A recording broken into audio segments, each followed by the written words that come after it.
నమస్తే, నేను doctor Harish Tenneti, maxillofacial surgeon, life coach and Vedashastrapath instructor. తొందరలో మనందరం కలవబోతున్నాం. I'm very very happy. అయితే పాసులు కూడా తొందరలో మీ మెయిల్స్కి కానీ మీ ఫోన్ నెంబర్స్కి కానీ పాసెస్ వస్తాయి. కొంతమంది ఆల్రెడీ మెయిల్ చేశాము, మాకు లింక్ ఓపెన్ అవ్వట్లేదు అంటున్నారు. లింక్ క్లోజ్ అయిపోయిందండి, నంబర్ ఫుల్ అయిపోయారు.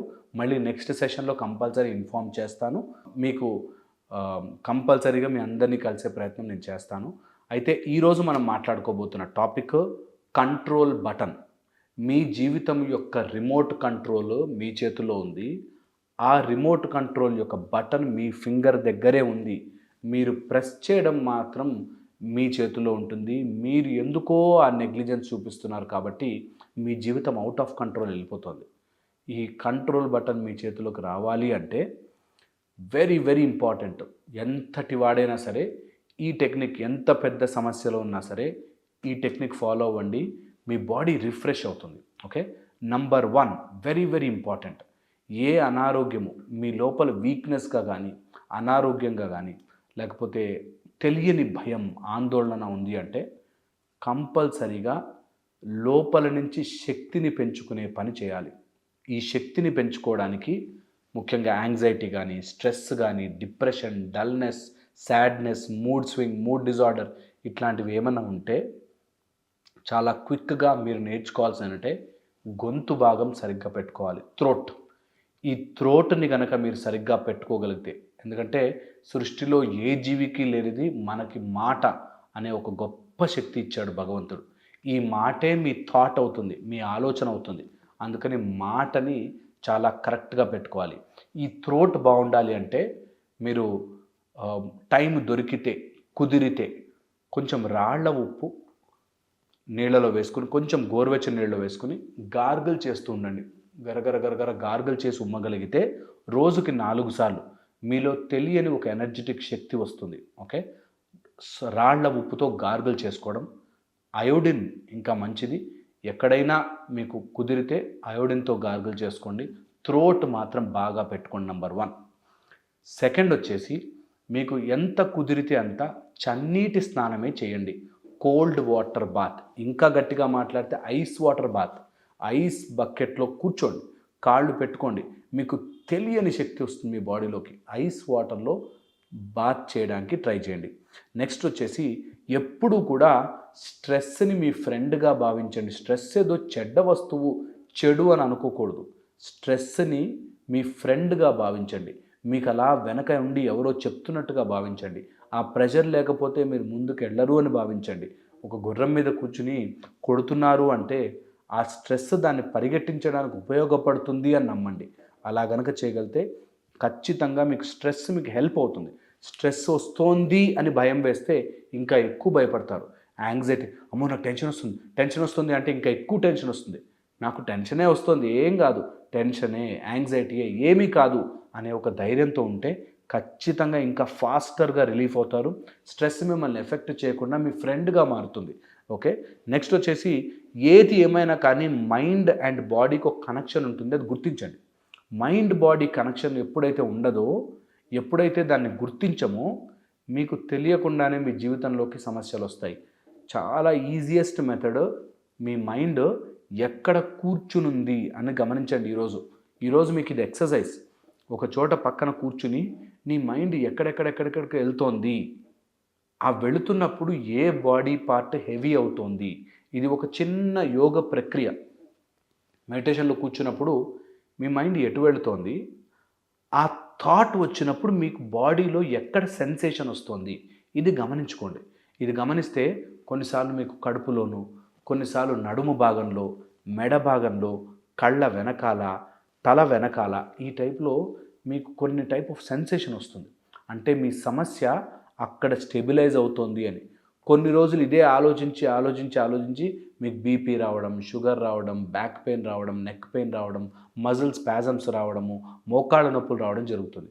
అందుకని మీరు గమనించుకోండి, your body and mind has a connection. ఎక్కడ అది కనెక్ట్ అవుతోంది అన్నది గమనించండి.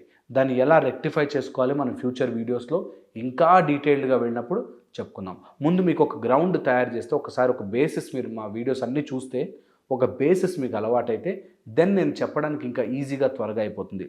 అండ్ ఒక logic of try not to cry అనే ఒక లాజిక్ ఉంది. ఎట్టి పరిస్థితుల్లోనూ ఏడవకూడదు. ఏడుపు అంటే బయటకు వచ్చే ఏడుపే కాదు, లోపల కూడా ఏడవకండి. ఎట్టి పరిస్థితుల్లోనూ ప్రాక్టీస్ చేయండి. Try not to cry. ఎట్టి పరిస్థితుల్లోనూ ఏడవకండి. మీ మీద కానీ ఎవరి మీద కానీ లోపల నుంచి కన్నీరు తెచ్చుకోవద్దు. ఓకే, నా కళ్ళలో నీళ్లు తిరిగేశారంటారా, చాలా డేంజరస్. తెచ్చుకోవద్దు. ఎంత కాదనుకున్నా ఏ సమస్య మీకు కన్నీళ్లు తెప్పించేంత పెద్ద సమస్య కాదు. ఓకే, పెద్ద సమస్య కాదు.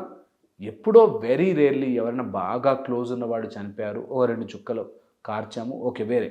బట్ అట్లా కాకుండా ఏ సమస్య మీ జీవితంలో కన్నీరు తెప్పించేంత పెద్ద సమస్య కాదు. ఇది గుర్తుపెట్టుకోండి. Or try crying. ఏడుస్తూ అయినా సరే అనుకున్నది సాధించండి. ఓకే, మీకు కష్టం వచ్చింది, దెబ్బ తగిలింది, నొప్పి వచ్చింది, ఏడవండి, నో ప్రాబ్లం. బట్ అది కీప్ మూవింగ్ ఫార్వర్డ్. కళ్ళలోంచి ఏడుపు వస్తూనే ఉండాలి, ముందుకు వెళ్తూనే ఉండాలి, ఆగకూడదు. So try not to cry or keep trying and crying. ఏడుస్తూ అన్నా సరే సాధించాలి. బాధ తీసుకోవాలి, శరీరానికి బాధ, ఏడుపు వస్తుంది షూర్, కానీ దాటి వెళ్ళడానికి మాత్రం ఏమాత్రం సంకోచించద్దు. వెళుతూనే ఉండాలి. దెబ్బ ఎలాగో తగిలింది, ముందుకు వెళుతూనే ఉండాలి. ఓకే, ఇది బాగా ఇంపార్టెంట్. But somehow try. ఏ సమస్య వచ్చినా ప్రయత్నము చేస్తూ పోండి. ఆ ప్రయత్నమే మీ కంట్రోల్ బటన్. ఆ ప్రయత్నమే. 10 సార్లు కింద పడ్డావా, 11వ లేచి నించుంటా, అంతే. ఆటోమేటిక్గా సృష్టి మొత్తం మారుతుంది మీకోసం, డెఫినెట్లీ. సో పడిపోవడం ఇంపార్టెంట్ కాదు, పడిపోయిన దగ్గర కూర్చుని ఏడవడం ఇంపార్టెంట్ కాదు. పడిన తర్వాత ఏడ్చుకుంటూ అయినా సరే లేచి నించోవాలి. ఫస్ట్ స్టాండప్ అండ్ మళ్ళీ ఆ సమస్య నుంచి దాటి ముందుకెళ్ళండి. Okay, very important. Very very very very subtle point. ఇది మీ కంట్రోల్ బటన్గా మారుతుంది. ఏంటంటే మీరు ఇప్పుడు అనుకుంటున్న సమస్యని సాల్వ్ చేసుకుంటే, మీ గోల్ ఇప్పుడు ఏదైతే ఉందో ఆ గోల్ సాల్వ్ చేసుకుంటే మీరు ఎవరిని సాటిస్ఫై చేస్తారు? ఒక పెద్ద ఆయన నా దగ్గరకు వచ్చాడు, నా కొడుకు ఫుల్ తాగేసి వస్తున్నాడండి, వాడిని ఎలాగైనా మార్చాలి. వాడు ఎంత చెప్పినా వినట్లేదు, మారట్లేదు. ఆ విషయాన్ని ఆలోచిస్తూ ఈ పెద్ద ఆయన తన ఆరోగ్యం మొత్తం పాడు చేసుకుంటున్నాడు. నేను కూర్చోబెట్టి అడిగింది ఇదే పాయింట్. సరే, ఈరోజు నీ కొడుకు మారిపోయాడు, తాగుడు మానేశాడు అనుకో, ఏంటి నీకు వచ్చే లాభం ఏంటి? అంటే వాడి జీవితం బాగుంటుంది కదా. బాగుంటే నీ లాభం ఏంటి అంటే, వానికంటూ ఇప్పుడు వాళ్ళ స్కూల్ పిల్లలు, వాళ్ళ కాలేజ్ పిల్లలు అందరూ సెటిల్ అయిపోయినారు సార్, వాడు మాత్రం కాలే. అంటే ఎవడో సెటిల్ అయ్యాడు కాబట్టి ఇప్పుడు అర్జెంటుగా నా కొడుకు సెటిల్ కాలేకపోతే నేనేమైపోతాను అనే ఒక నీ లోపల ఎవడినో, బయటవాడినెవడనో, నీ చుట్టాలలోనో లేకపోతే ఆ ఫ్రెండ్స్ యొక్క ఫ్రెండ్స్లోనో ఎవడో నిన్ను ఏదైనా అనేసుకుంటాడేమో, నీ కొడుకు తాగుబోతైపోయాడ్రా అంటాడేమో అని బాధపడుతూ నీ ఆరోగ్యాన్ని పాడు చేసుకుంటున్నావు. కొడుకు తాగకూడదు, తాగుడు మానిపించాలి, కరెక్టే, కానీ దానికోసం నీ ఆరోగ్యాన్ని పాడు చేసుకుంటున్నావు చూసావా, అది మూర్ఖత్వము. ఎవరినో ఇంప్రెస్ చేయడానికి. నీ కొడుకు మారిపోతే, వాడు కరెక్ట్గా ఉంటే, పెద్ద ఉద్యోగం తెచ్చేసుకుంటే, నా కొడుకు పెద్ద ఉద్యోగం తెచ్చుకుంటున్నాడు అనే ఈగో సాటిస్ఫాక్షన్ కోసం జీవితం మొత్తం నాశనం చేసుకుంటున్నావు. ఇది చాలా అందరికీ అప్లై చేసే పాయింట్. నీ లోపల నువ్వు గెలవాలి, ఇది జరగాలి అనుకుంటున్నావు కదా, ఆ జరిగాక ఎవడు సాటిస్ఫై అవుతాడని బ్రతుకుతున్నావు, ఎవడిని ఆనందపరచడానికి నీ బ్రతుకుతున్నావు. ఇంత దీనంగా, భయంకరంగా కష్టపడిపోతూ ఎవరిని సాటిస్ఫై చేయడానికి బ్రతుకుతున్నావు అని క్వశ్చన్ వేసుకుంటే ఎవడో ఒకడు అలా వస్తాడు. అంటే ఇలా చేస్తే మా అమ్మ హ్యాపీగా ఉంటుంది, మా నాన్న హ్యాపీగా ఉంటాడు, మా అంకుల్ హ్యాపీగా ఉంటాడు, నాకు సొసైటీలో పేరు వస్తుంది. ఇవన్నీ మెల్లగా చేసుకోవచ్చు, తప్పులేదు. కానీ అలా చెయ్యాలని ఈరోజు టెన్షన్ పడుతున్నావు చూడు, ఈరోజు నీ జీవితాన్ని పోగొట్టుకుంటున్నావు చూడు, అది మోస్ట్ డేంజరస్. సో నీ కంట్రోల్ బటన్ నీ చేతిలో ఉండాలి. ఎవడి చేతిలోకో ఇచ్చేయకూడదు, ఎవడినో సాటిస్ఫై చేయడానికి బ్రతకూడదు. Think whom you want to satisfy when you are busy done with your success. నీ సక్సెస్ అయిపోయాక ఎవరిని సాటిస్ఫై చేయడానికి బయదంతా చేస్తున్నావు అన్నది గుర్తుపెట్టుకో. వాడిని ఫస్ట్ నీ లైఫ్లోంచి డిలీట్ చేయి, మైండ్లో అలాంటివన్నీ డిలీట్ చేయి. ఓకే, ఇంత చేస్తే నా బాస్ నన్ను మెచ్చుకుంటాడు, డిలీట్ చేయి ఫస్ట్. నీ మైండ్లోంచి బాస్ మెచ్చుకోవడం కోసం కాదు, నీకు డబ్బులు అవసరం ఉన్నాయి, జాబ్ చేస్తున్నావు, సిన్సియర్గా చేయాలి అంతే. ఇది గనక నీ మైండ్లో అలవాటై ఎక్కితే యూనివర్సల్ పవర్ నీ చేతిలోకి వచ్చినట్టే. ఎవరి కోసమో ఎప్పుడు పనిచేయదు. నీ ధర్మం కోసం, నీ న్యాయం కోసం, నువ్వు చేస్తే కరెక్ట్గా చేస్తావు అని నీకు నీ లోపల చెప్పుకునేటట్టుగానే ఏ పనైనా చెయ్యి. ఇది కనుక చేస్తే ఐ థింక్ నీ కంట్రోల్ బటన్ నీ దగ్గరకు వస్తుంది, నీ లైఫ్ రిమోట్ నీ చేతిలో ఉంటుంది. నేను చెప్పింది ఆలోచించండి. అండ్ మనం తొందరలో కలుస్తున్నందుకు నేను చాలా చాలా హ్యాపీగా ఉన్నాను. See you soon. February 22nd అందరినీ కలుస్తాను. Thank you so much. మళ్ళీ ఇంకో వీడియోలో కలుసుకుంటా. Take care.